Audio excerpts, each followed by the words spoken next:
Hello সবাইকে। তো এটা আমার ফার্স্ট নিউ ব্লগ। তো আমি যাচ্ছি ব্রাইড করতে ভদ্রেশ্বরে। তো সেদিনকে খুবই বৃষ্টি পড়ছিল, ট্রেনটা এরকমই ফাঁকা ফাঁকা ছিল, কেউই ছিল না, খুবই বৃষ্টি হচ্ছিল। তো এই দেখো ব্রাইডের লোকেশান, আমরা চলে গেছি।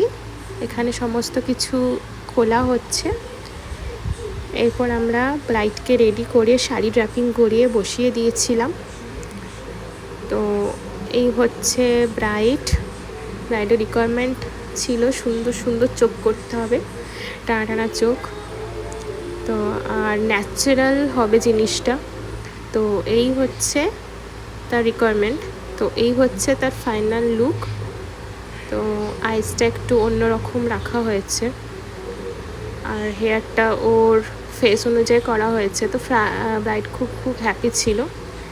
তো এটা হচ্ছে তার ফাইনাল লুক। তো তোমরা যারা দেখছো তো অবভিয়াসলি জানিও কেমন লেগেছে না লেগেছে। আর যারা যারা বুকিং করতে চাইছো, বুকিং চলছে। তো আমাদের কন্ট্যাক্ট নাম্বার দেওয়া আছে, কন্ট্যাক্ট করে নিও। টাটা। আজকের